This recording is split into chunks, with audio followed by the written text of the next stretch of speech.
The death of Nickelodeon, man. What's the last Nickelodeon show that popped off, yo? SpongeBob? It's a little bit too early. I really can't think of one. Holy shit. Hold up. Henry Danger? Was that Nickelodeon? Oh yeah, they had that new Fairly Odd Parents. I swear, bro, this cover came out and I saw on Twitter talk about Fairly Parents. Huh? Bro, what? Aaron and Aaron? What the hell is this? They got an IRL version of the Wild House? There is no way. I've never seen this, bro. All right, let's go ahead and see this. The Death of Nickelodeon by Cartoonishi. Good channel. Dan Schneider really crumbled the whole network. Y'all think Nickelodeon will still be popping off if Dan Schneider was there? He had a chance to revive it at least, because it was kind of dying down. He had the potential to make a comeback, because Dan Schneider, like, cooked up, bro. He basically carried them for like 20 years.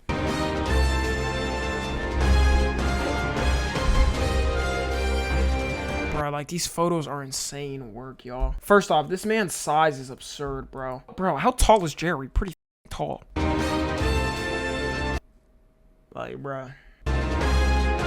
Okay, it's not that dramatic, I just really hate Dan Schneider. Nickelodeon is a network that needs no introduction. Back in the 90s and early 2000s it was— No, there's no introduction. I hate when people do this and you do too. Let's get to the point. You know what Nickelodeon is, you know that it was at one point the talk of the town and easily the best cartoon channel, and I'm sure you've noticed the thing— Best cartoon channel? I don't know about that one, man. Nickelodeon was good, but like Cartoon Network was— It's Cartoon Network.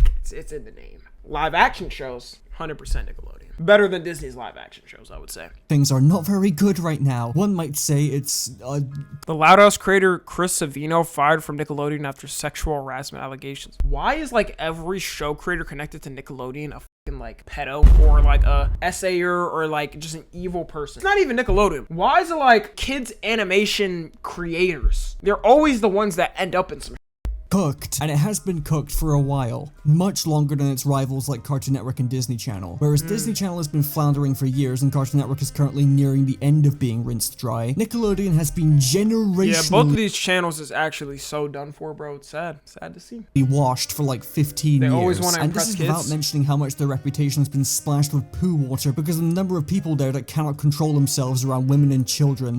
The Ren and Stimpy dude got accused? I didn't even know about that. To be fair, it's Ren and Stimpy. I'm not even surprised by the show he made. This dude was a psycho. Crazy. In my Death of Cartoon Network video, I mentioned how it was important to not generalize the main issues facing the channel as cartoons were better when I was a kid, as it's a fairly reductive argument, and not true, considering everything else going on there. With Nickelodeon— yeah, no, I can't lie, things were much better when I was a kid. Nickelodeon is a bloody, beaten horse that is one final catastrophe away from finally kicking the bucket, with their absolutely miserable output of cartoons and live action— What even is this? Is this like a Ren and Stimpy remake? shows from the last 15 years, how chasing the success of SpongeBob caused them to set fire to— Nah, they literally can't let go of SpongeBob now. Steven Hilberg would be ashamed at them milking the fuck out of SpongeBob. Hey guys, Tom NFG here. You know, only half of you guys are subscribed and even less of you guys have noties on. I hate to be a burden, but you know, I really appreciate it if you hit that sub button and the little bell next to it, you know. It doesn't take long. I know you can get mixed up in the algorithm and everything. But yeah, also tune into the streams, you know. We have a lot of fun over there, I'm telling you. We have a lot of parties going on over there. Yeah, that's it. Bye. Damn. Everything else, all leading to the network falling off the cliff of relevancy and now only being remembered in the public consciousness as a hive of scum and villainy that's headlined by a guy whose undying love of feet would cause Tarantino to seek God's last remaining drops of love. Nickelodeon is a dead network and a far cry from its former self. And we're gonna talk about it. Grab a snack and stop looking at your drawing tablet and listen close. Lord knows I'm no stranger to making fun of everything going on. Is that Craig and Sanji? Craig and Sanji wasn't bad, but they were trying to copy regular show and it wasn't gonna happen. Nickelodeon. By the way, if you ask me to review Loud House again, I'll staple you to my ceiling. 2010's decline. When you think of Nickelodeon, what's the first show that comes to mind? Okay, smartass, now actually think for a second. Basically, nearly every single iconic Nickelodeon show that instantly comes to mind was made before the 2010s kicked in. Off the top of my head, we have— That's what I'm saying, it wasn't really known for cartoons like that. It was more known for the live action shows, like back in the 90s, yeah. They were, you know what I'm saying, carrying shit. Modern Life, Rugrats, Hey Arnold, Drake and Josh, iCarly, Fairly Odd Parents, Jimmy Neutron, Danny Phantom, Invader Zim, My Life as a Teenage Robot, Penguins of Madagascar, fucking Avatar, man. Honestly, when you look at it this way, Nickelodeon comes pretty pretty close to edging out Cartoon Network's catalog. There was a time where Nickelodeon was branded as the cooler, edgier alternative to most networks at the time, and it's a big part of why the brand and so many of its shows are ingrained into people's memories of the 90s and the culture back then in general. Sure, going into the 2000s, Nickelodeon Fanboy and Chum Chum was good, and I will defend it. I don't care. Fanboy and Chum Chum was a good show. And if you have a problem with Fanboy and Chum Chum, you have a problem with me. Let's get that straight. started to greenlight more shows that either struggled to find their footing, often faded Back of the Barn here was so peak. Oh my god. into irrelevancy, or were just straight up bad, but they still had a steady output of quality shows to fall back on. Then we get to the 2010s, and to be perfectly honest, I don't know why everything They just got carried by Dan Schneider in the 2010s. There was no cartoons going on. suddenly fell off a cliff the way it did. Look, I'm not one of those nostalgia doomers who acts like Nickelodeon produced nothing of value during this time. TMNT 2012 was pretty good, Victorious was fine, Legend of Korra, I mean, I'm not the biggest fan of it, but it is mostly well regarded. Yeah, I heard this isn't the same as Avatar. Harvey Beaks was a delight and deserved so much better. I am still bitter about how I didn't this see show this. was treated. Welcome to the Wane is fine. Not everything in the 2010s was a disaster for Nickelodeon. It was just the other 75% of content that sucked. To keep up their competition with the Disney Channel, Nickelodeon just started rapid firing a bunch of dog Bro, what is Nicky, Ricky, Dicky, and Dawn? awful sitcoms that failed to really strike a chord with anyone besides actual toddlers. And also they were just bad. And miraculously, some of these were insanely popular. Okay, Henry Danger, yeah. Nah, you know who'd be going A1 with the Henry Danger memes? The main character. What's his name? Like, bro, this fucking picture is hilarious. Why does he look like Speed? What the fuck? Am I tripping? He looks like Speed literally if his face was pasted on a white person. We might have a conspiracy theory. Bro, they look like so similar. Among kids. Henry Danger is genuinely one of the most insufferable pieces of shit I've ever watched in my life, but it doesn't stop the show from making love to YouTube's Damn, I did not notice that they was getting views like this. autoplay feature. Jesus Christ. So I guess it did have its moments. Like Kim and Kanye. I remember this. Hi, Charlotte. Other than that, you've got the You didn't have to do that, bro. nightmare blunt rotation of Game Shakers, The Thundermans, Sam and Cat, and then a bunch of actual fictional shows. I refuse to believe never these seen existed Marvin at some Marvin. point because this is my first time reading about some of them. What the fuck is a haunted Hathaway? Remember when Fred got a TV show? You remember Fred? I do. I remember Fred. I don't even gotta say nothing. I was happy back then. Not with this show. This was dookie. And in terms of cartoons, you know, the main focus of the network, things were not looking too great either. A lot of what was being greenlit was just really Fucking bad. Sanji There and was Craig. a new Alvin and the Chipmunks. Oh my god, I forgot about this garbage ass show, man. What the hell was this? The CGI looking rebrand. I don't know what the hell they thought they were doing here, man. This was peak right here. Peak Alvin. A show that was apparently really popular, yet seems to have the cultural relevancy of my last gaming clip dump video. I am including this next edit for no reason other than I think it's funny. And enjoy the ride. You want a Henry Danger I knew it was gonna be a 9/11 meme. animated series? That's not a question, by the way, that's a threat. And it's real. Mid-show. We got to see Butch Hartman demonstrate twice in a row why he is the most washed Yo, nah, Tough Puppy. Y'all can't tell me you didn't have a crush on her as a kid.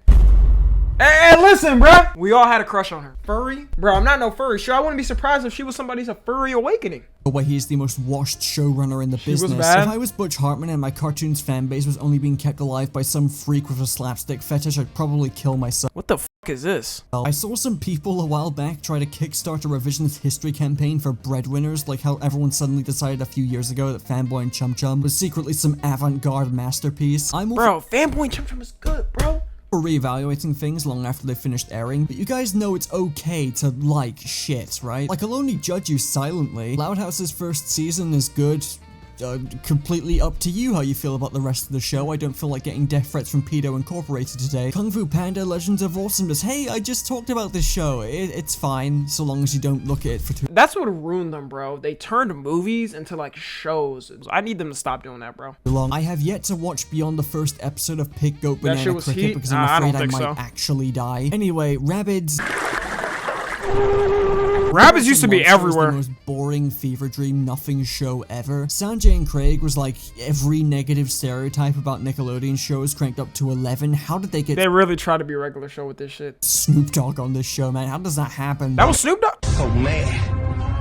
Papa got a brand new bang. And of course, for their popular long-running shows, things were not too hot either. I'm not about to be the 10 millionth person to explain SpongeBob's decline in quality, though it did get better after the second movie. And Fairly Odd Parents was likely running on the fumes of Butch Hartman's toilet. There was just a lack of good programming on Nickelodeon throughout the 2010s, especially when you factor in how SpongeBob would take up like 60% of the schedule, and that's being Now it's like 100%, yeah. Is this not insane, y'all? incredibly Ridiculous. generous. Things were looking up for a bit in 2016 when They got no Lighthouse shows premiered left? because everyone was caught off guard by a Nickelodeon show releasing and not being unwatchable garbage, even overtaking SpongeBob in ratings. And then the Loud House has like some weird ass fan base, so that shit got ruined. Nickelodeon couldn't have anything, I'm not gonna lie. They had the Loud House because people were like, okay, this is actually enjoyable. Now it has like, they started fucking shipping these kids with each other. We can never have anything good. That's what I noticed with our generation, bro. at one point, but eventually it would just become the network's second SpongeBob, occupying the majority of the schedule and drowning out nearly everything else in a sea of orange and yellow. I maintain the stance that the 2010s was the absolute worst era for Nickelodeon by far. Not only did they completely lose sight of their identity during their pissing contest with Disney, but the majority I remember watching Sam and Cat and I thought it wasn't that bad at the time. Like if I went back to watch Victorious, I'd probably enjoy it. I wouldn't enjoy Sam and Cat. of their cartoons were mid. either forgettable or outright bad, and this was coupled with them losing that playful, edgier branding they were known for and becoming just another sanitized children's network.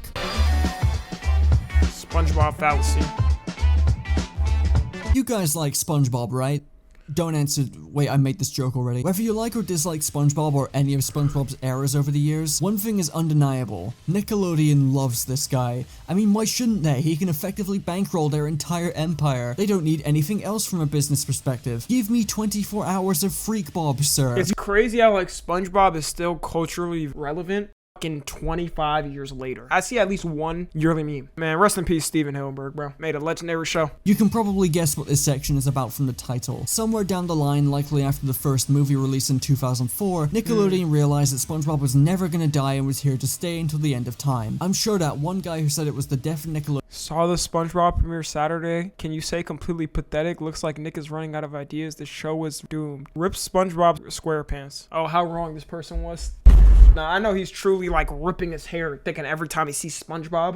back in 1999 is on suicide watch, and eventually Nickelodeon began getting complacent in its success. Nothing else on the network was pulling in SpongeBob numbers. Other shows on the network Nah, Fairly Odd Parents had to be close to it. Fairly Odd Parents was so goated. were pretty successful, but nothing grabbed the same number of viewers and revenue as SpongeBob. I say Nickelodeon began to decline in the 2010s, but that's just where the effects of their incompetence and cynicism started to rear their ugly heads. The roots of this downfall were planted in the mid to late 2000s. Gradually, over time, SpongeBob began to dominate the network's schedule. If you tuned into Nickelodeon at any time of the day, there was a very good chance that SpongeBob would be airing. It was a money printer. It makes sense to give an already successful show more time slots, but SpongeBob's time slots were over, only being outdone by Cartoon Network's obsession with Teen Oh, Teen Titans Go. Oh, that is what they air. Okay, that makes sense. Damn, no regular show anymore though? Tens. You couldn't go anywhere without seeing the yellow bastard, and eventually that got tiring for SpongeBob fans when the show started to go through painful seasonal rot that's been documented for the past 20 years. And this complacency, this over-reliance on SpongeBob started to really get to the heads of the executives, as more time slots weren't enough to satiate their greed. They had to make sure everyone else making shows for them was having a terrible f***ing day. It became common in the years that followed for many shows on Nickelodeon to struggle. In Nickelodeon's eyes, if you weren't pulling numbers similar to or on par with SpongeBob, it was lights out. See, that's what f***ed them up, bro. Like, they pulled shows so goddamn early. Like, I used to love My Life Teenage Robot. I don't know why I forgot the name, but that just f***ed them up.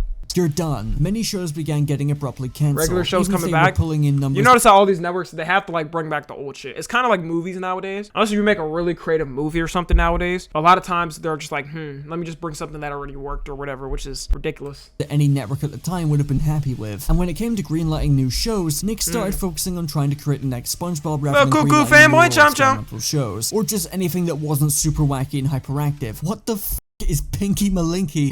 Nigga, is that Adderall? Are they trying to copy Amazing World of Gumball? Hate to bring this up because you've likely heard it many times before, but famously Nickelodeon rejected Adventure Time when it was being pitched, and before it was picked up by Cartoon Network. Now, personally, I think if Adventure Time did get picked up by Nick, then we would be living in a much darker timeline. Yeah, no, it would be milked to death. It would still be going on. They would not have let a show like Adventure Time do half the things it was able to accomplish on Cartoon Network when it began to tell more sophisticated Bro, the Lynch had aura. Holy shit. mature stories. The age of Avatar was over. You're never getting another a show like Avatar from Nickelodeon, unless you're Avatar apparently. But given the first season of Adventure Time was mostly silly, goofy adventures that would have fit in quite nicely with Nickelodeon's catalog, they could have at least had They also that. rejected the And Powerpuff regardless, I'm Girls? sure they were Damn! kicking themselves, seeing how massive Adventure Time was for Cartoon Network. No matter how you look at it, this was a generational Okay, I'm not gonna lie. If I just see this at first, I'm gonna be like, what the is this show? fumble on Nick's part. Maybe I'm looking into that too deep though. I mean, if you look at it another way, I'm sure Nickelodeon was happy with whatever Breadwinners Lynch was. gave me nightmares. And this whole strategy of trying to make the next SpongeBob regardless of quality was only being handicapped by how dipshit fucking incompetent Nickelodeon is as a business. Hey kid, you want a successful show? Well, we'll just put you right here on the schedule. There we go. Anyways, good luck. What chance did anyone have of their show becoming a hit with viewers if the network itself was actively sabotaging them with this awful schedule? Do any of you remember Glitch Text? What the is glitch text? You are not Cyberpunk. That show fucking rocked. The animation was sick. The action animation's was not great. It bad. was funny. It felt like Yeah. it was actually written by people who play video games. It was a great show. Too bad they killed it. I guarantee you, if they just gave some of the good shows they were making some time I'm gonna to assume it probably costed them too much to make the show because that animation looked like actually really good. actually cook and chopped off like half of the SpongeBob slots on the schedule, I think they'd be making a similar amount of money, if not more. I'm not a businessman, no. I don't walk into work and get gifted the SpongeBob condoms, and maybe this is outside of my expertise. Either way, this is just not a winning strategy. All this has done is cement Nickelodeon as the SpongeBob network. Nothing else can compete. Loud House got insanely lucky to be as popular as it is, and it's part of why it had so much hype around it. There I was actually never even watched The Loud House. I just like heard of it. finally a show on Nickelodeon that didn't make you want to DIY circumcise yourself, and it was rubbing elbows with SpongeBob when Loud it came to Nicktoon ratings. beats Finally, SpongeBob. some variety, everyone thought, before the fingers on the monkey paw began to curl. Now we have the same problem we've been having for the past 15 years. But now there's some orange here too. This is, for lack of a better word, cringe. Nickelodeon has spent 20 years posting cringe.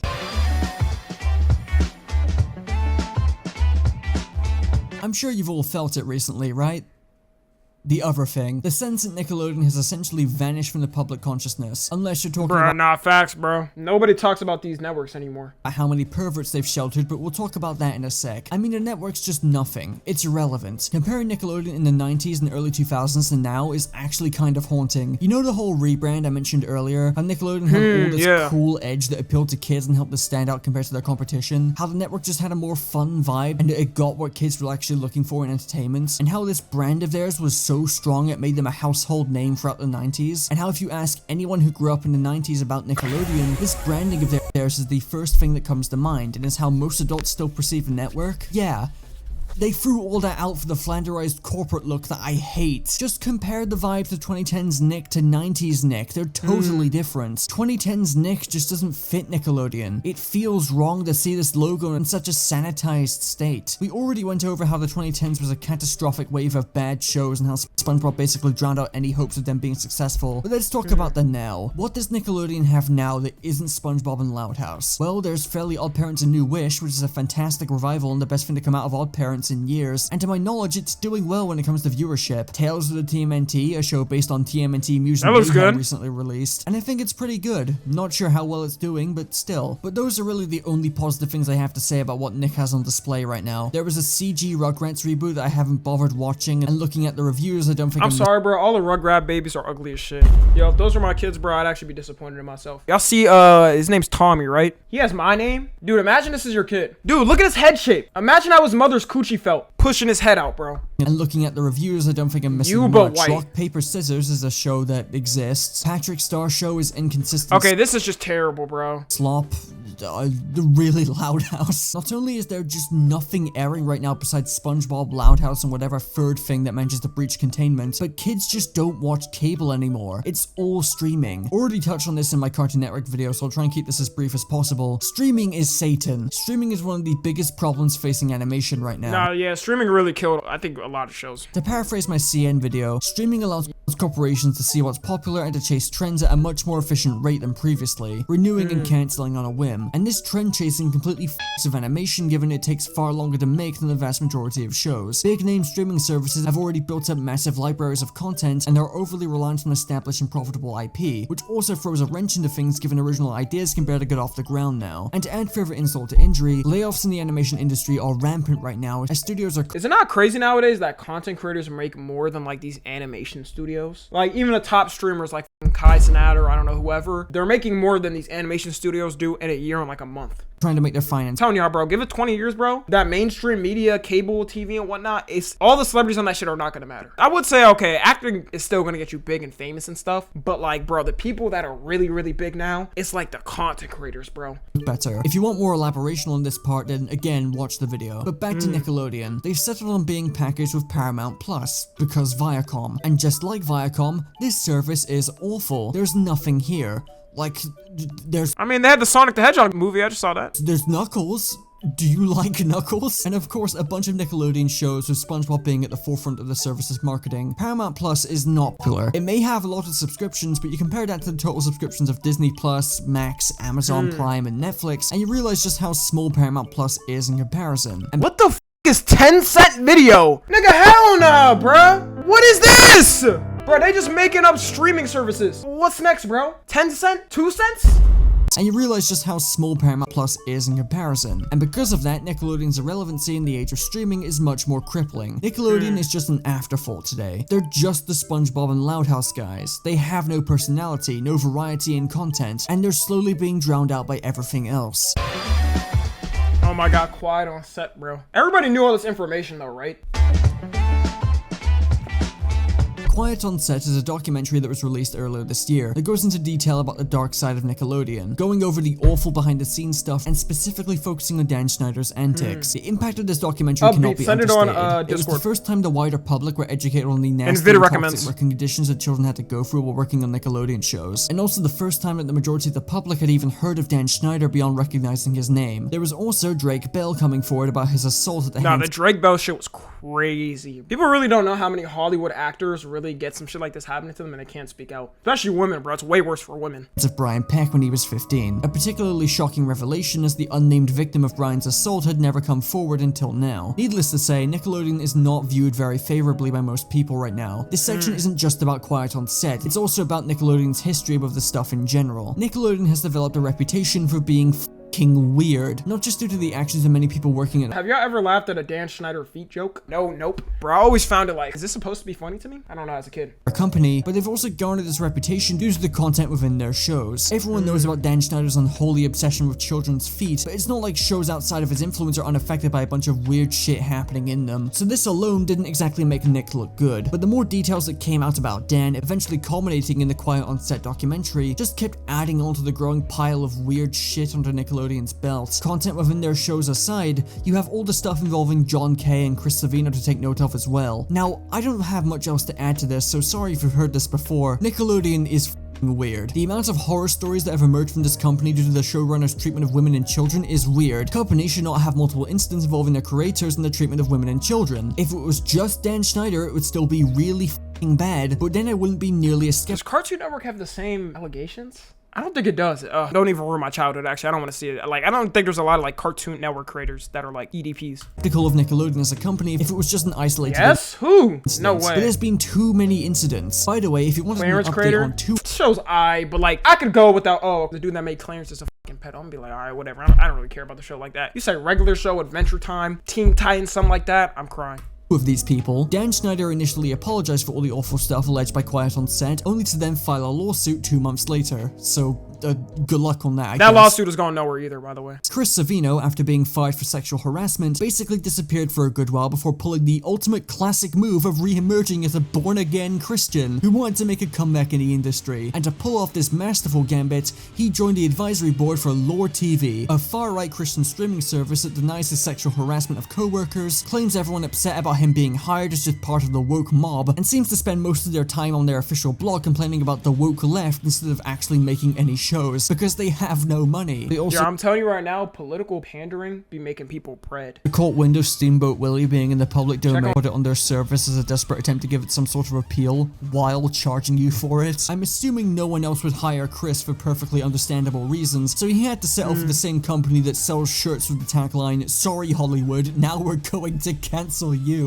Okay, that's so It's corny. just incredible. Alright, back on topic. Nickelodeon is in the dirt, and they've been in the dirt for a good while now. and there doesn't seem to be any sign of them getting out of said dirt either. I will not be shocked or surprised if more stories of workplace harassment or child exploitation come from this company. I don't want to step into the realm of slander, but I do genuinely think some sort of investigation should happen in the future if this continues to happen. Outside of the ugly I could see them paying off the FBI and shit. and yucky stuff though, Nickelodeon is cooked. I do not have faith that they'll get better. I had faith once, almost It's done 10 years for. ago. All the networks are dead. Nobody's watching like cable TV. When Loud House came out, but they've made their position abundantly clear. They'll continue to make new shows every year, and maybe one or two of them will catch my eye. But for the foreseeable future, they're going to be known as the SpongeBob and Loud House guys, and their reputation will keep plummeting through the floor. Guarantee you in 10 years time, not a single kid on the block will know what Nickelodeon is or what they once were. And honestly, that's really sad. Anyway, that's the end of the video. A W video. It's gonna be a sad sight when my kid comes up to me and is like, "Daddy, what is Nickelodeon?"